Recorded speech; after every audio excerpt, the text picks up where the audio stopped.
Welcome, family, to another edition of T-Limbs Presents The Bridge. I want to send a shout out. I got to be quick because, so we got a full house today. We have a lot of information that we're going to pump towards you. So I'm going to be very quick. I'm not trying to do no fast talking. But anyway, I want to send a shout out. Am I? Okay, I'm going to slow down. No. But anyway, welcome, guys. This is a place where you can come and get your voice or your opinion or whatever it is. We want you to subscribe, and we ask that you put your brick in this foundation because it's about you, it's for you. I want to send a shout out to Ron and Reg and Stan the Man, our gurus that make this happen. I was doing this with my hands, and I remembered that, okay, I caught myself here, so I ain't trying to flex or nothing, but she told me to keep the mic still because I've been talking like this. But anyway, hey, we got a dynamic show for you guys today.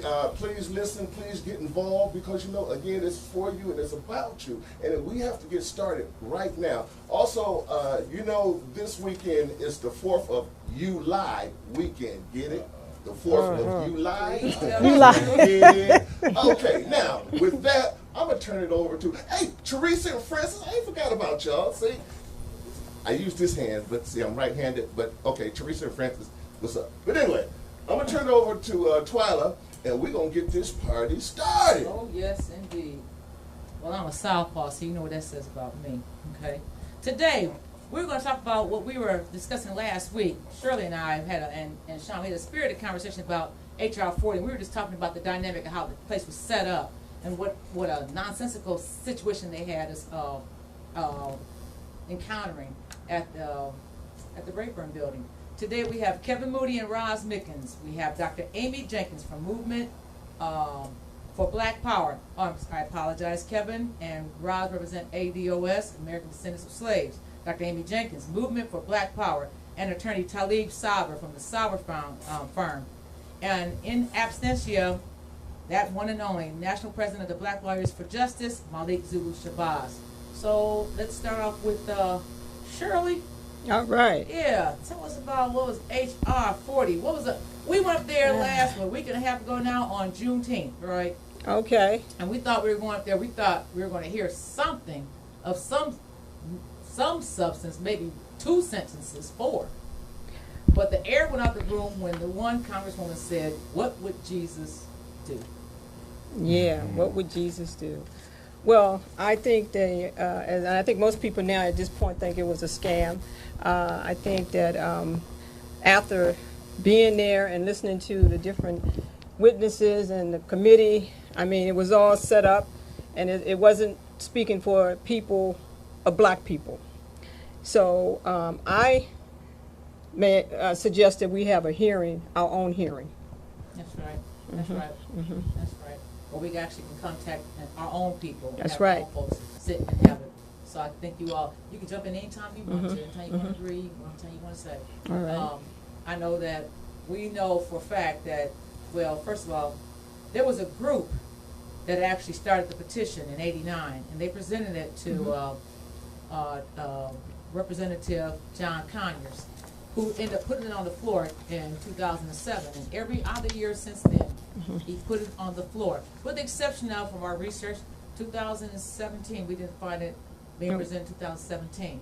No. So the one thing that I noticed that was an issue that I had, an issue that many of us had, is that, so you want to put this reparations study up, talking about the atrocities that we incurred from slavery, but you had a Democrat House, a Democrat Congress, you had a Democrat in the executive branch, you had a moderate judiciary branch, and you still couldn't get this done.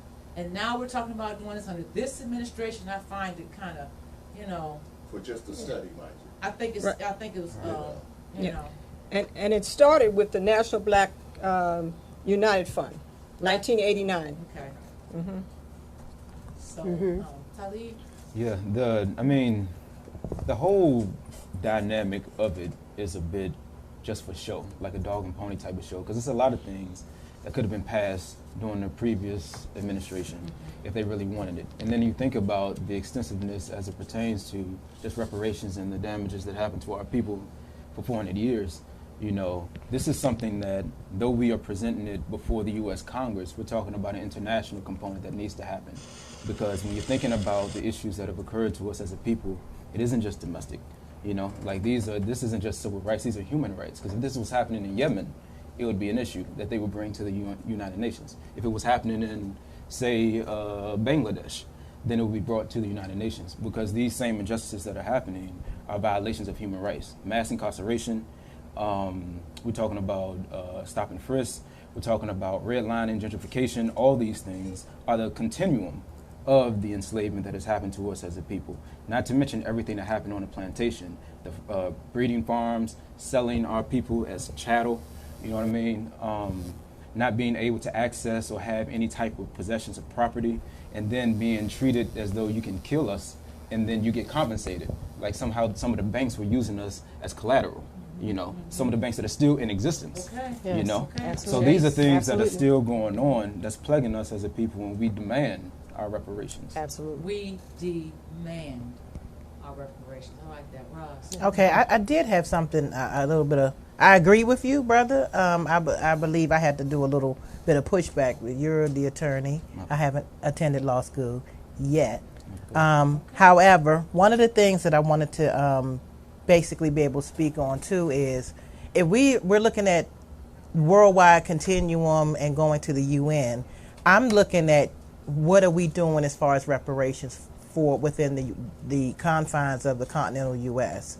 and when and for whom. Because one of the things we cannot do is try to sue whiteness. We can't do it. It's like Europeans, if they've done things, then we have to go to England or go to France, Spain, or Portugal, or Italy. We can't be Brazil and say, okay, well, we're just going to sue all white people. Brazil has to go and sue Portugal. We're the United States. We would have to confine ours to the United States. And I'm not saying that would be it, because you can go back at another time and say, okay, well, let's look at the atrocities that England committed, and France and Spain, things of that nature. So that's my outlook on it. So the only thing. I'm sorry. So I agree with you. But when you think about the 13 colonies as it existed historically, it wasn't the United States at that time, because you had England here, you had France here, you had Spain here. So it was a lot of players that were impacted during that time that eventually formed the United States. So what I'm saying is that we shouldn't sell ourselves short just going after solely the United States. And not only that, just thinking about it from slightly outside of my attorney context, right? If we really want reparations, we know what needs to happen. However, when we are appealing, any time that we are demanding some type of monetary gain from this institution, we have to appeal to it. We know that ordinarily, if we're just in our free thinking and free walking selves as a liberated people, we don't need to appeal to anybody to get anything. Frederick Douglass said, power concedes nothing without demand. So, you know, as a man and woman, we take it. But just in the legal confines of what we're doing, I say that it should be a dual attack, not only with the United States and Congress, but also attaching the international component, so you also have players that are backing you as well.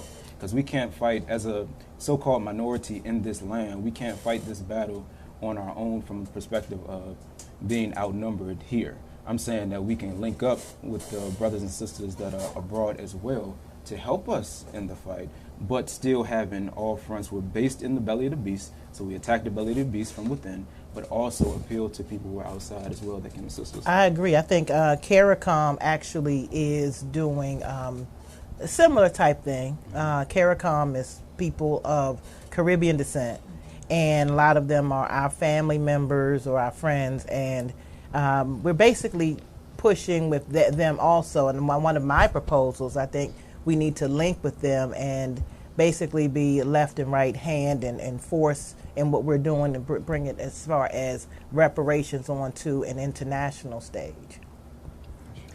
Yeah, first I want to address the fact that, with the hearing that occurred in regards to, there's a lot of critics that would say that, it wasn't We didn't have the right people put in place to actually speak at that particular conference or hearing. But the reality of it is that it opened the doors for the reparations discussion. Black people as a whole have been so afraid of talking about reparations. And in order to even begin to attack it, even when you're talking about a legal perspective, you actually have to be able to speak about it. The last forum they had was in 2007 in the state of Virginia, where Virginia admitted to the egregious acts that happened to descendants of African slaves. Okay, this issue wasn't just didn't come up. It was debated. But the reality of it is that a lot of us, especially, white people as a whole, know that reparations is due. They know that. The only issue that we have as a nation is that our own people, have not begun to understand, number one, what reparations is. Right. Number two, how to address it. And number three, how to handle it. So we're so afraid of being able to open up that box and say, hey, I don't know really about reparations. I would like to learn more about what reparations is. We just have to be able to open that front in order to be able to attack it in a legal realm. Second of all, in regards to a legal perspective, that part of what we say when we say, hey, you know what, we can't attack legally white people. Absolutely hell no. Excuse me, I'm sorry, this is your program, but absolutely hell not. The answer is we will attack you. On a legal front, we're not afraid of attacking you once we have a knowledge, an international basis, a human rights knowledge, which you talked about and discussed. We have to be able, on a legal form, a humanitarian form, to be able to understand the laws of the land and how we're going to attack the subject. Oh, okay. I have a quick. Go ahead. JD, Abstract Excellence, every third Sunday. Nevertheless, what you're talking about actually is what we're about. So the problem actually exists in the middle, right? So if you go to what we are now, entertainment, athletics, it comes from inside of our community. That creativity is right in the community. So if you can get to these kids in the community to help them understand what reparations is about, rather than I need to go chase the bag, right? Not to say that you don't need to go get yours, yes, but it's to say you have something that's owed to you. So you're saying instead of putting a big focus on the older group of people, yes, versus start because you focusing can't, education on listen, the next history ones is very important, but you Yes. can't change the future with history.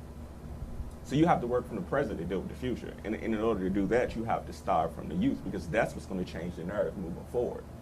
The narrative is going to change moving forward, dealing with probably anybody in this room, maybe except him, because he's 21. Well, maybe. wait. Why are we targeting a specific group? Right. Like you said, youth, and I don't think you referred to older people, but us as a whole. And then too, like you guys were saying, why not just this base here? I'm talking international because it's a humanitarian thing. So now if and it is something that has happened worldwide and throughout the world, this atrocity has, you know what I mean? Now we fight for various types of humanitarian atrocities. So, something, but ours has been overlooked. But listen to what I'm saying. And so now if we get them involved and keep pushing that issue, each of them know that, something, it's something that has to be addressed. I don't think that what he was saying was that don't ignore, and I wasn't saying that's don't what ignore. I What I'm saying is that there needs to be more of a focus too on telling the young people what it is that they need to know, because that's the problem we have now. It's I agree with that. you got this generation here that got these whole paradigm of ideas. You got this generation right here. The information is right between here. Exactly. And this generation has the information. This generation has the upward mobility and the zeal. And it's just like, I'm going to do my thing, like James Brown said, I'm going to do my thing, hit me. And, everybody fall out. trying to get to the same point Yes. in a different way. Yes. In all honesty, it makes no sense. Yeah. Like, we're so focused on competing with one another that we don't realize our biggest strength is to work together to get to where we need to go. I think that there are three categories in which we need to look at. Number one is policy. Okay, we need to start putting reparations in certain categories. There is a policy argument in regards to reparations. There is an education argument which comes with adults, young children, making sure they are aware in the knowledge spectrum. But there's also a legal class in regards to reparations. You know, what we saw at the hearing was about policy. This was about reviewing a study. It wasn't really even about education, because the HR 40 as a whole, the whole HR 40 discussion was never really the forefront. You didn't hear the whole discussion about what HR 40 is, but we heard the pushing of a study to investigate what? Policy. You know what policy. No. Not even just the law part of it, because we can't even attack that unless we're dealing with legal professionals in a legal realm. And that is, Attorney Saber, I think you want to talk about that in regards to that, because is a major difference. And I think our population need to understand that the fight just doesn't happen with reparations on a policy front. It must happen in the education spectrum, which you talked about with the children, but it must happen on a legal realm. Because when we're talking about that, and you were talking about the international piece and the human rights piece, we as a whole need to attack that subject immediately. Now, what I heard when I was sitting there, because we were in the room, and what I felt in that room was like this was just the Three Stooges and the Ghoul, and those from Ohio, we know the Ghoul, Goulart. It was just like, first of all, I had issue with who was up there. I had a great issue because there should have been psychologists, psychiatrists, sociologists, attorneys, educators, historians, cultural economists. I got a whole list of people who I felt should at least be interested to the table. Yes. So I didn't want to hear some football player from yesteryear. I didn't want to hear Lethal Weapon number 27. I mean, no disrespect to Danny Glover. Yes. But what I'm saying was that I didn't hear the substantive information that I needed from him. Tanya Hossie did a pretty good job on stating the case. Julianne Malveaux, the issue I had with her was that when she said, I'm not looking for a check, and I'm not looking for a check for anybody else, because you're only speaking for yourself when you say that. I'm not looking for a check, I'm looking for a whole lot of other stuff too. So that was where I disagreed with that part. With Sir Hillary, it was good for him to come from the Caribbean for support. That other clown, kook, Coleman Hughes, they just dug him up from somewhere, and I hope he goes back where he dug up from. And then I had issue with Cory Booker, because this is what Cory Booker did. You're a representative up here, senator. That's one of the witnesses. You left out after you said what you had to say. So you were not there to refute anything or to add. And then I had an issue with all those women sitting up on the dais. They ignored the two women that were sitting there that could have offered opinion or comment. They kept going back and forth between the same two. Then when that one congresswoman asked, said that she's a believer of Jesus, believe we all made in his image and all these different things. I'm not arguing with that. And then she says, but I want to ask the pastor, what would if he talks about these things happening, what would Jesus do? Well, I sat there and I said, well, Jesus, why don't you ask him, since you already got a relationship with him? Why would you ask him? And then I was upset because the preacher said something. I said, why is he asking for Jesus? Yeah. How's he? This is me, and I am a follower of that same venture. But the bottom line is, I took issue with it because now you're wasting my time. That's right. Now you're wasting my time. That's right. So I didn't know if anyone else felt the same way. It was like, what am I going to hear? What I need to hear? What am I going to hear about the systemic, not the systemic racism, but the psychological damage? The fact that we're born in PTSD. Every person born in America that's black, every person, yes, right. We're born with PTSD because the womb that carried us has to deal with the struggles outside. Right. That womb had to deal with the struggles from the womb that it came out That's of. Right. That's right. And that was not addressed, and I had great issue with it. Yes. I'm a former educator, so I know you see this on and on and on. They didn't really go into detail about they should have had a veteran on the camp. I'm a veteran. Right. We had veterans that came back from the war, and this is what they did to the black veterans. And I'll say this now, let somebody jump in. Black veterans would get GI Bill just like everybody else. You can buy a house where you want to. It's the American dream. No, you couldn't. Right. You couldn't buy a house where you want to. And so a lot of them didn't get the chance to use the GI Bill. They couldn't even pass off to their wife or their children. Education bill. What they did was they let these GIs go to these 2-year schools and get these degrees. And then when they go try to get a job, the company shut down, the school closed up, and then where they wanted them to be hired said, oh no, it's a bogus degree, so now they don't have any more education benefits, they can't use their house benefit, and then some of them were even brought back, paraded in the community in their uniforms, and then lynched and then torched. I got a See, great so- question for you on that one too. Sure. Were any of the people there looking like any of the people they're killing in the streets?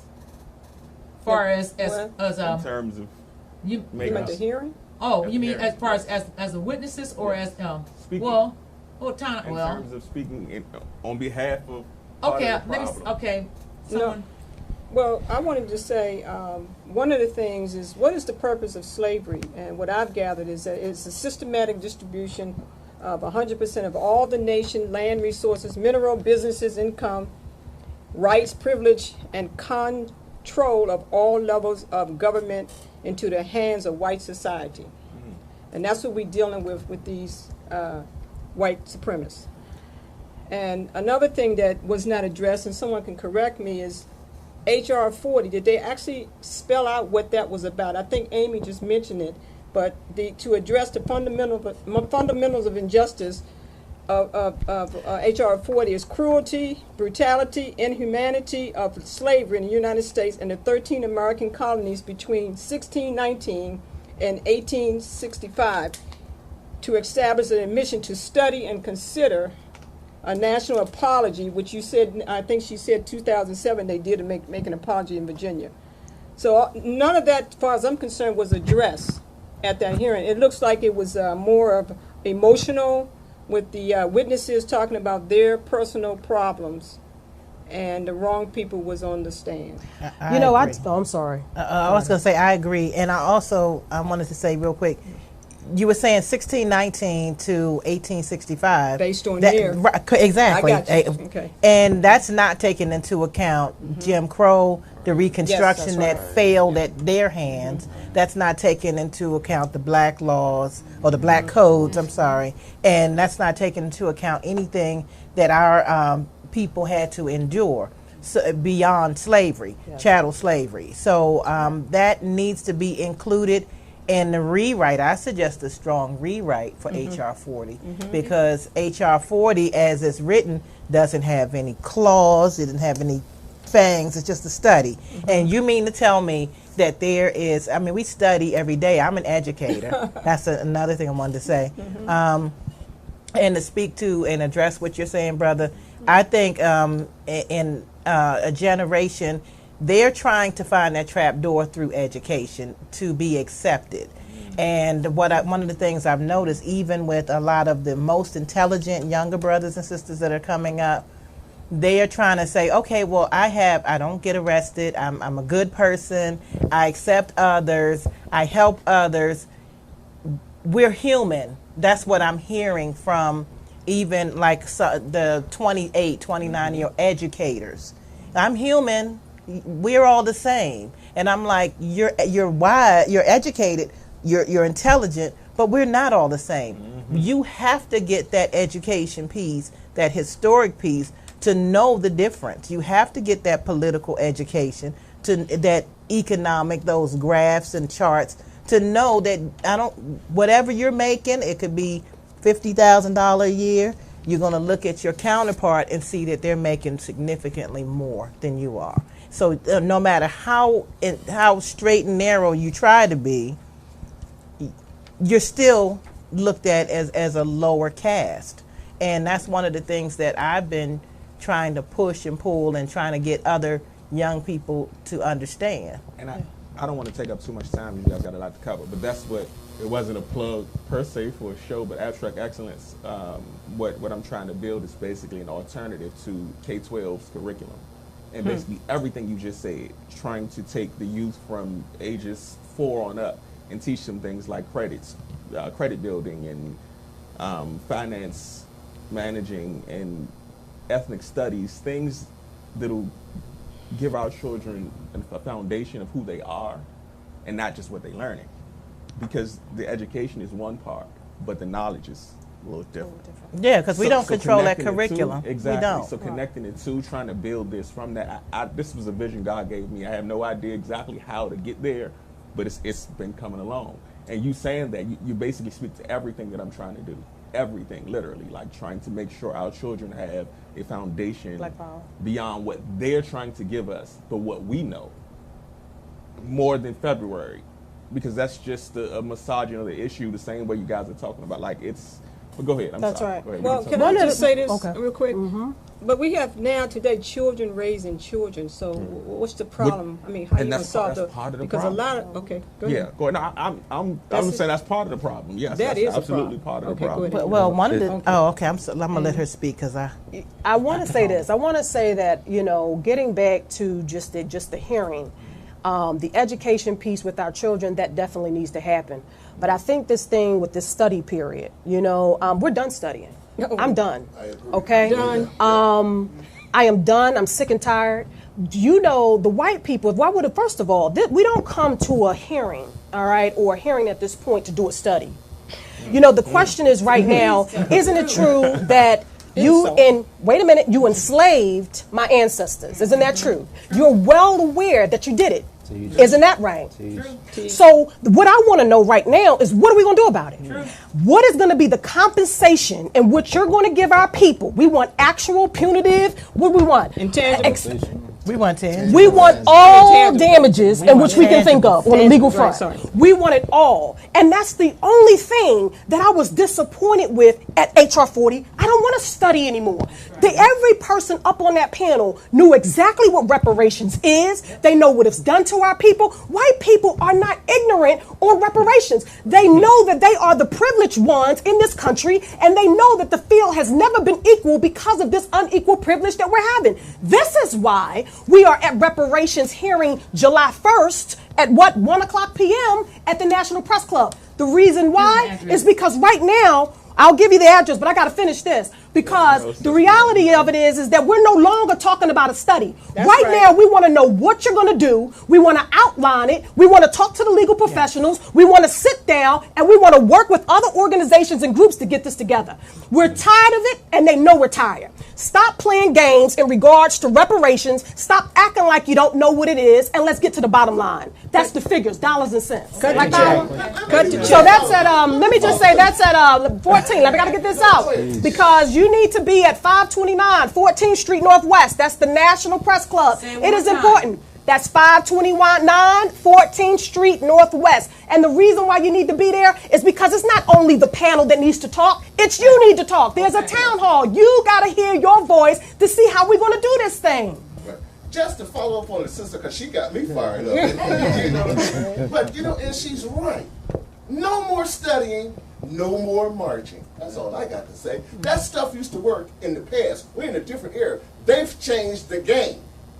They've changed the strategy, and so do we. Now, our so-called kumbayaters, let's do a study. Right. Study what? That's right. Math, Class over. spelling, Right. class over. Yes. We need action now. But because that happened because they really wasn't trying to address reparations at all. Yes. You understand? Yes. This is a game that the system plays. Yep. The government wants you to believe, hey, guess what? Let's go ahead and put our congressional members up there and act like they really care about reparations. They don't give a damn about you. They don't give a damn about me, nor did you give a damn about my ancestors. So let's stop playing these games with them. And that is what I expected Danny Glover to say. That's what I expected Ta-Nehisi Coates to say. Ta-Nehisi, you know better. That was supposed to be a cross-examination as to what are we going to do. You know you did it, how you did it, this is how you did it, and we want this. That's it. Bottom line. We're not coming to you guys with no more of this study. Let's investigate, because that's telling, you know what that's saying? That we want to be educated. We don't need to be educated on reparations and what the injuries that you've done to our ancestors. Right. It's all in what you call the continuum of post-traumatic stress that is happening from slavery. It's within each and every one of us. All of our families have it. It's a continuum effect, and we need to be compensated for this injury.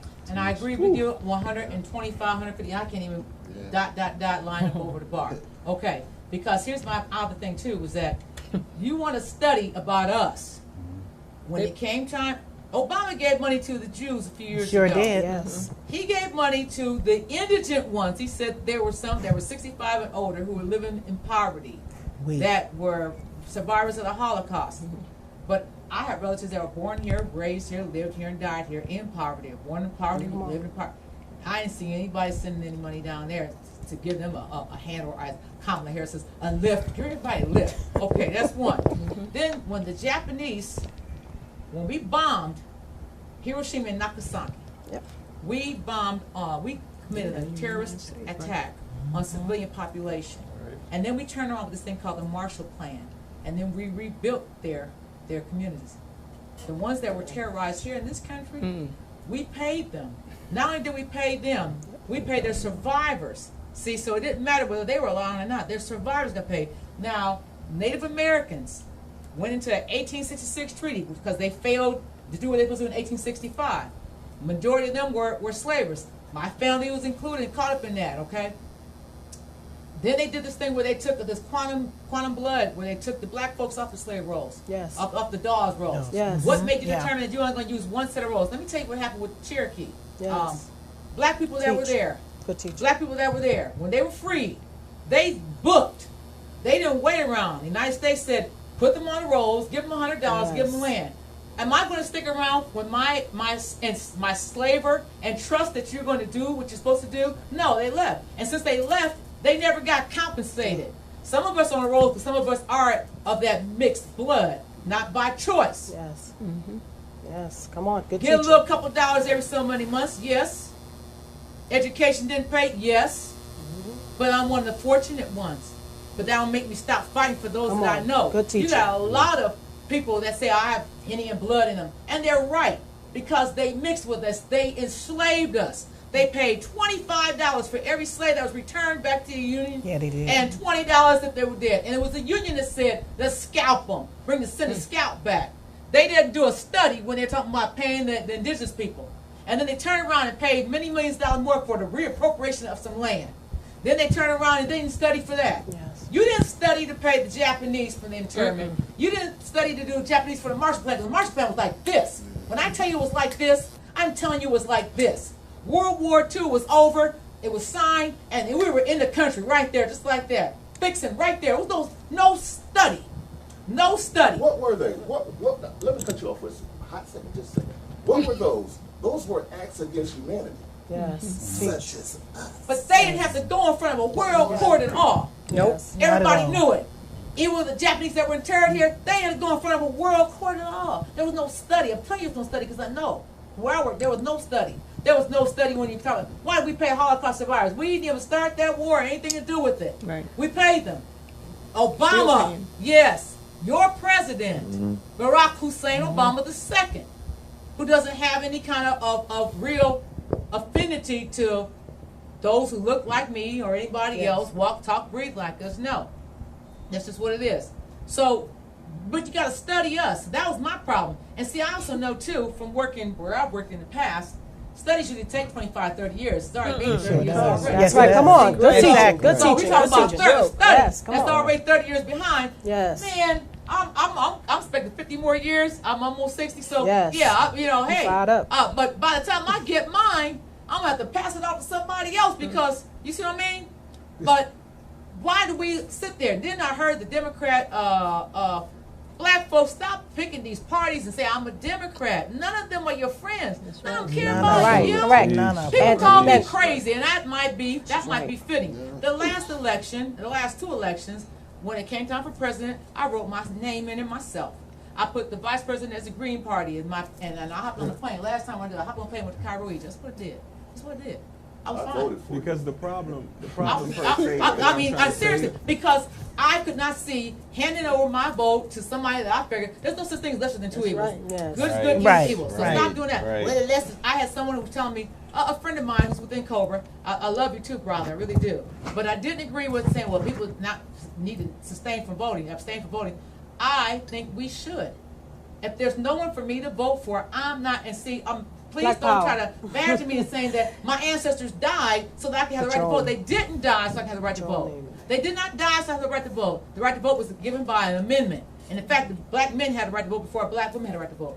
They right. died so that I and all the rest of us could have a choice to make the determination whether we wanted to go and freely be able to exercise our right. They did not die for the right to vote. So you're not making me miss me with that. You're not making me feel good. Yeah, about it. And That's I the feel like to confusion part. piggyback on that point, I think just listening, like the problem is kind of right there, but we complicate it. Like you said, well, they have to study us. The reason they have to study us is because they don't work beside us. The problem isn't It what? them. We don't work beside them. The problem is them. Oh no, they know us. Oh, They know us no, well. no. They know us real well. Yeah. We need to be in position, like you said, our ancestors, they didn't die for us to vote. They died for us to be equal, for us to have an opportunity to be in these places and these positions to make calls and make choices instead of them making choices and calls for us. So we don't get to that point by saying, okay, well, I'm waiting on Barack to make this call. You know what? We need to raise our own little presidents, starting here. And instead of teaching our kids, well, you know what? Go to school, get a good education, and get a job. Listen, go to school, get your education, but after you're done with that, we need to work on figuring out how you build these numbers. Listen, we're gonna do some different things. You're not just gonna go pick up that ball and run this track, or you're not just gonna go sing that But song. that would work if black folks would support black folks. That's my point. The issue We got a lot is of not black vendors, them, it's black us. attorneys, black doctors, black lawyers, and it's hard pressed to get a black person to support another black person Yes, because we've been absolutely. brainwashed in this country Correct. to believe that we're substandard, we're subservient, and that we run in a the race black against attorney each isn't as other. good as a Caucasian attorney or a Jewish attorney. But we tell your children to go to school to get these degrees, and then you don't even get people to support them after they get this education to get these professions. Talib, I see you. You're chomping at the bit. Come on up with it, sir. I agree with majority of what you said, just about the equal part, and that thing always kind of gets me because I'm like, why are they the measure to be equal to? Thank you. Right. Exactly. Exactly. I don't You want know to what? go to them. Thank you, because that is Right, because when you're talking about, and Yeah. always, when you're talking about being Why are we part lesser? of the original people of the planet, how can you, and these are essentially like kids in comparison, then why do I have to work twice as hard to be like a child? Exactly. Yes, You know, come on. why can't I That's set up my own institutions? Why can't I set up my There we own go. things, build my own quote unquote empire, and then thrive with that? And then you can have like your say it's just like departments like governments. You have your army, you got your banks, you got your X, Y, and Z, and you have your own nation within a nation to be able to now say, all right, well, there is no begging, there is no talking to. This is what it's going to be. And to the point about the voting, it's interesting because Kwame Ture actually said, and this is a man that was working with King. This is a man that was walking and shed his blood. He had, in several interviews, he said, my ancestors didn't die for us to vote. You know, my ancestors, we got our behinds whipped down there. And he didn't even vote. I think he was in Guinea somewhere. That's right. You know, and he talked about the fact that it's the ancestors did what they had to do so that they can advance the liberation movement for our people, to have the choice, to be able to set up and build our own things. And with the whole reparations talking back to the hearing, do you really expect, it's just like a ball player that comes out of an environment that's toxic, that has no political consciousness, that has no cultural consciousness or understanding of where he's come from, giving him about $20 million and then expecting him to build nations or build schools and all these things. Right. You Yeah, know, exactly. you have to. Come on, Fred good Hampton teacher. once said, "You have to. There's no liberation without education." Yes. Right. So you have to be able to educate the people and educate our youth. And this is where you have rites of passage. This is where you have institutionalized things. That way, when you have the generation that comes after us, they already know culturally where they stand. They know that certain things you're not supposed to do and certain things that you do. What is expected of you as a man? What is expected of you as a So then woman? think about that, You know? though, because these are the people that represent us on the bigger stage, that are seen in terms of, well, this is what the culture looks like. The same people you're They- referring to. interest in mind We- because that's what he's again, saying. That's let's the say, base for point. instance, That's the in problem. our age bracket, we experienced some of those things. We were too young to participate, but we experienced some of those things. And so now we've learned from what we were seeing. We saw the riots growing up. Our parents But were- now, and so we're fired up, and we're taking in this knowledge, and we're waiting for our turn. But it never came. You know what I mean? But And so simple as it's- what you it's just that did. knowledge has Oh been my lost. gosh, man, that in, was. in the course, by the time it got to your generation, Let me a lot of, I'm not knocking you guys as, age group or whatnot. See, a lot of that political and things of that nature, y'all have no clue about. Agreed. Again, Agreed. we're more active in it because so we were there during this transitional period. Yes. And our parents. And our parents were active, in the communities, with the movement, if you will, or our liberation, or whatever the case may be. And so, like I said, we were waiting for our turn to keep this movement, this thing going, and the elders, they got comfortable is what they did. Yeah. They got I comfortable believe in so. their they places. got the mule and kept They the got mule and wouldn't share for the acre. I'm gonna say 40 acres. 40.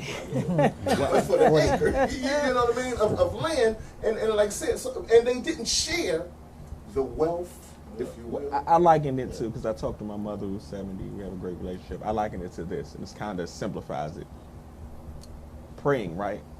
I always say, my mother says, you gotta pray, baby, you gotta pray, you gotta pray. I'm like, Mom, you're right, prayer is impossible, but after I'm done praying, then what? Yeah. It's the simple thing. What they're talking about is our elders, they prayed, and we absolutely need prayer. But my generation wants to know, okay, Mom, we finished praying now. Can we get up off our knees and go do something? Right. You know, in the African slave narratives, the one woman stated, she said that they realized that once they were, set free, the problem was, what are we going to do now? Exactly. And I think that that's where we are as a people, is that once we understand, first of all, we have to be able to understand freedom, but we're so afraid of what we're going to do with that freedom once we're truly liberated. And you have to Because right now, and I say this because I have to really get there, we're not truly liberated. That's true. And we're not truly liberated until we start to build what's called our own nation. We have to be our own nation. So when you talk about, voting, and you said that when you go ahead to the voting polls, we're not saying to not vote, right? But we're saying that you shouldn't vote for anybody that you don't agree with. You should put your own name and say, hey, I'm voting for the people in my nation. I don't care if I write Attorney Talib Saber's name down, and that's who I decided I want to choose. Because we have to learn how the only people that are not recognized as a nation is us. Yes. The Native Americans are getting their reparations in all of these reparation groups because they're considered their own nation. Right. We as a people have to realize that and say, hey, wait a minute. There is some type of legal status to these things here. They're not just talking out the end of their whatever. They're really making a concrete point that you have to be labeled as a nation. So when you look at this study and this hearing, what the white man and what Congress has said is that we refuse to look at you as a nation. We refuse to know and to respect the fact that you are your own nation of people. And that is because it goes back to what the relations were internationally, the treaties that were signed, or when we talk about these things in the United States Constitution. When you cannot dismiss. Reparations is about a number of things. It's about, number one, let's break this Constitution down. Let's see what we're really labeled as. I know what I'm labeled as. I'm not labeled as no chattel. Break it down. Okay, I'm nobody's chattel. Okay. So and I'm more than 3/5 a person. So we gotta really get back to the Constitution and the law of the land and see whether or not this is what we do. We honor this? Do we respect this? Are we considered now a human being that is worthy of being respected as our own nation? Well, guys, wait a minute. Now you hear this thing called black nationalism. People get so afraid of black nationalism, Pan-Africanism. They get afraid. They want to run away from it. Black nationalism, stare black nationalism in the face, because what it's saying to you is that, guess what? I need you to repay me because we are our own nation. Okay. We're just like the Indian nation. If you're going to pay them because they are tribal and this is tribal land, well, God damn it, this is our land too. And therefore, we have a right to the same type of compensation that you gave them because we are a black nation. And now I'm going to say this and we're going to jump on break because that was my issue. The Jews went to the Nuremberg trials, but they were not a nation. We'll be right back. Got to take a break. We'll be right back. We're going to come on up the side of that break talking about the nation.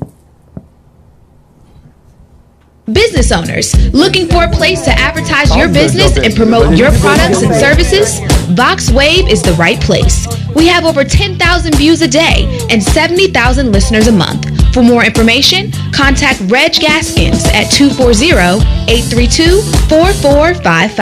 VoxWave now features a streaming radio media player on our website's front page, where local artists can get their music played 24/7. For more information on getting your music in rotation or to perform live at our studio, contact Reg Gaskins at 240-832-4455. Yeah, we're back. We had a real good one real quick. But Brother Lord 2 is going to jump in here with this. Brother Lord 2. I think everyone has been making great points, and the thing is, sister, we are docile people. We are asleep and we are comfortable in being that way. And when we don't know history, and we think the equality, the standard is the people who have oppressed us, we're lost. And I mean, I for one, believe in being separated. I know some people we're afraid of that. We're afraid of doing things on our own. But you look at Tulsa, Oklahoma, Durham, North Carolina, and things we were able to do.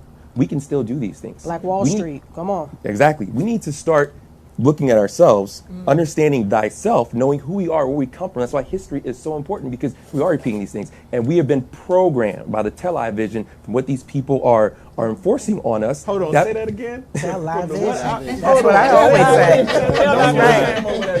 They've been programmed by the television from everything that we absorb from being in this society. So we do have different, and not knocking on anybody's anything, but we separate ourselves because of religion, which is huge. We don't understand. One white lady asked me about, why are you a Christian and you don't believe in this? I said, what do you believe in? I said, African spirituality. That's the first thing that came in my head. And we separate ourselves because of religion, who has education, who doesn't, economics, finance, sexuality.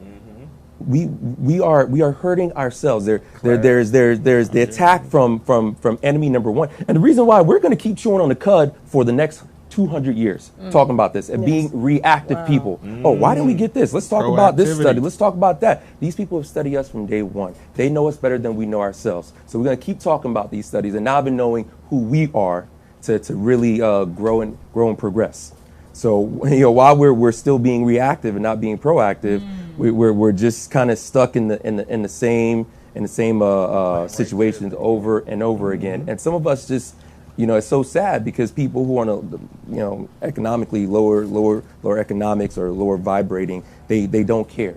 They really don't care. So we have issues coming from outside the community and also within the community. And there's so much that we have to do within ourselves. We need to repair ourselves first and foremost. And I think that's the disconnect. You say that they don't care. And it's not that they don't care, they're hungry. And some of them might be. Some of those soldiers might be hungry. And the thing is, just like I love your fire system, we need to be more Dessalines-like. We have lost our way. We have gotten so comfortable with this swine that they keep feeding us, and we're okay. We're getting fat off of it, and we're all right with that. I got mine. Well, I got my job. I got mine. We have no sense of community. I was last weekend met Dr. Jerome E. Fox, who wrote the book.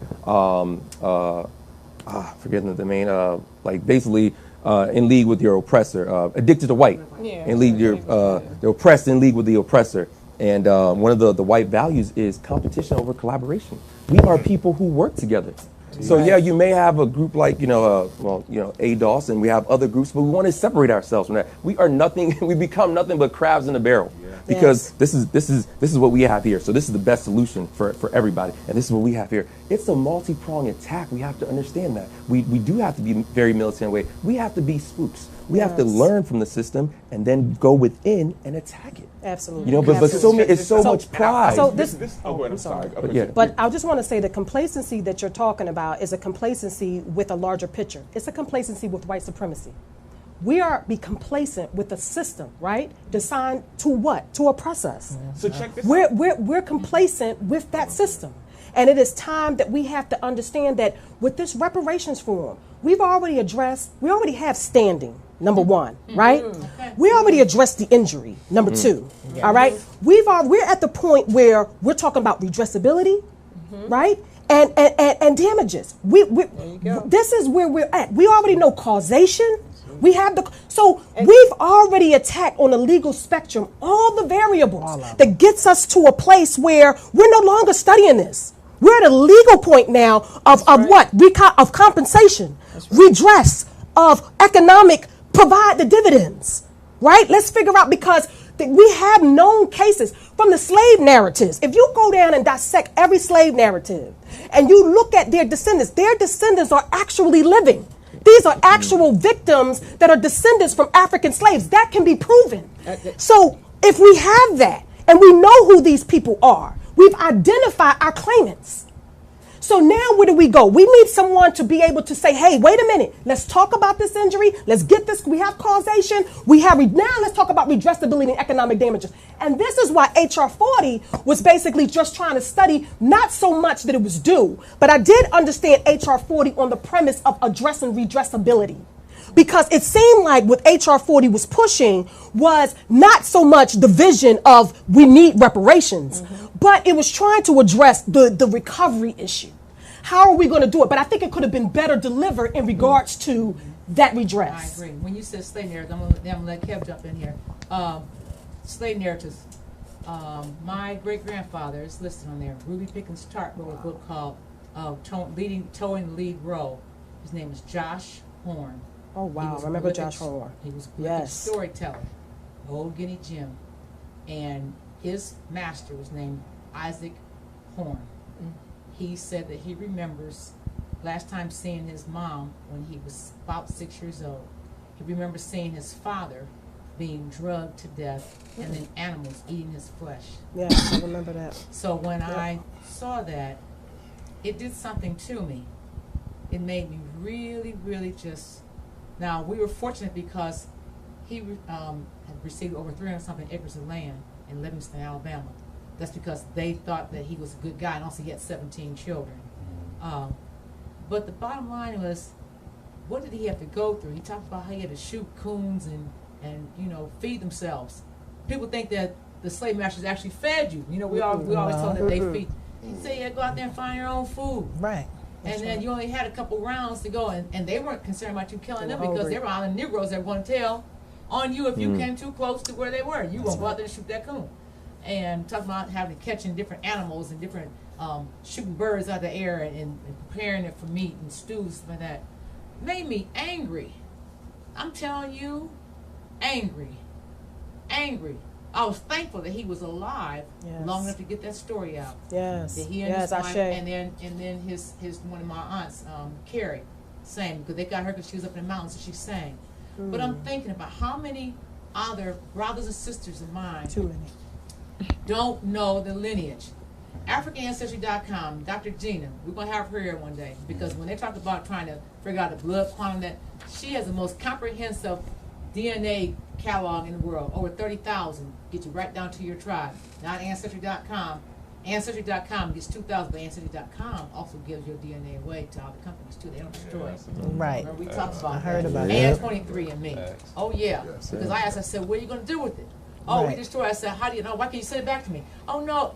Yes, why can't you send it back to me? I can destroy my own DNA. Right. Oh, we went back and forth we go back and forth on the phone. I mean, round 12. Could have went through the phone with it. But then watch this. There's a delegate in Baltimore who's arguing the case because I forgot how many cold cases that were solved in this area because of DNA that was collected from relatives that donated to Ancestry.com. Now, to me, that would be a violation of your Fifth Amendment right. And in the military, we call it Article 31, compulsory self-incrimination prohibited. So it's like you're collecting something from me indirectly and you're using it to incriminate me. So I think there is a constitutional claim against that. I mean, I'm sorry that the people, family members died and stuff, but what if that was a black man? That's what I told him. I said, you're not giving your DNA to anybody because no. I tell all black men and black women, do not. So, Kevin? Yeah, well, I'm definitely for the reparations. I think that we all need reparations. We like in the richest county, PG County, the black wealthiest county in the United States. Yeah. So one problem is that I think there's a lot of black people in this area that are, seeing a little bit of success with the government, 6-figure jobs and so forth. So we kind of overlook the problem, in the rest of the United States. So that's a big major thing because you have a lot of people, I don't care, like you say, I got mine, I ain't worried about this. And that's a big problem. I was looking at the Democratic debate the other night, and they were, Marianne Williamson, I think that's her name, she had spoke of reparations. And she, Kamala Harris, she cut in and said that she was the only one qualified to speak for reparations.